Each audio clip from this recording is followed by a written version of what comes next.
അതിസമ്പന്നരായ 10 cricketers. പണം, പ്രശസ്തി, glamour ഇവയുടെ ലോകം കൂടിയാണ് ക്രിക്കറ്റിന്റെ ലോകം. ക്രിക്കറ്റ് ലോകത്തിൽ ഏറ്റവും സമ്പന്നരായ 10 ക്രിക്കറ്റേഴ്സിനെ പരിചയപ്പെട്ടാലോ? Abraham de Villiers. കറങ്ങിക്കളിയുടെ ആശാനായ ABDയുടെ പണപ്പെട്ടിയിൽ $25 മില്യൺ സമ്പാദ്യമുണ്ടെന്ന് കണക്കുകൾ പറയുന്നു. Shane Watson. ഓസ്ട്രേലിയയുടെ സ്റ്റാർ ഓൾറൗണ്ടറായ ഷെയ്ൻ വാട്സന്റെ പണപ്പെട്ടിയിൽ $40 മില്യൺ നിക്ഷേപമുണ്ടത്രേ. ക്രിസ് ഗെയിൽ.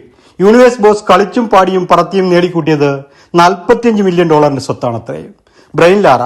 ക്ലാസിക്കും മാസും ഫോമും റെക്കോർഡും ഒക്കെയായി വെസ്റ്റ് ഇന്ത്യൻ ഇതിഹാസം $60 മില്യൺ സമ്പാദിച്ചു കൂട്ടിയിട്ടുണ്ടത്രേ. Ricky Ponting. ഓസ്ട്രേലിയയുടെ മുൻ ക്യാപ്റ്റൻ. പോണ്ടിങ്ങിനുമുണ്ടത്രേ $70 മില്യൺ സമ്പാദ്യം. സൗരവ് ഗാംഗുലി. കൊൽക്കത്തയുടെ രാജകുമാരൻ. താവഴി വഴി സമ്പന്നനാണെങ്കിലും കളിക്ക് നേടിയത് $80 മില്യൺ സമ്പാദ്യമാണത്രേ. Jacques Kallis. ലക്ഷണമൊത്ത ഓൾറൗണ്ടർ കല്ലിസിന് $110 മില്യൺ ആസ്തിയുണ്ടത്രേ. വിരാട് കോഹ്ലി. കിങ് കോഹ്ലിക്ക് $122 മില്യൺ നിക്ഷേപം. കളി വെറും കളിയല്ല എന്ന് പറയാതെ പറയുന്നു. MS ധോണി.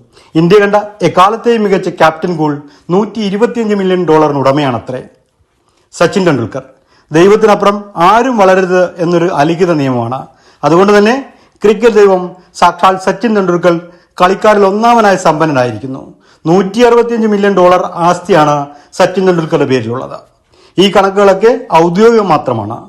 അനൌദ്യോഗികമായി ഇവരെക്കാൾ ഏറെ സമ്പന്നരായ കളിക്കാർ ഉണ്ടാവാം.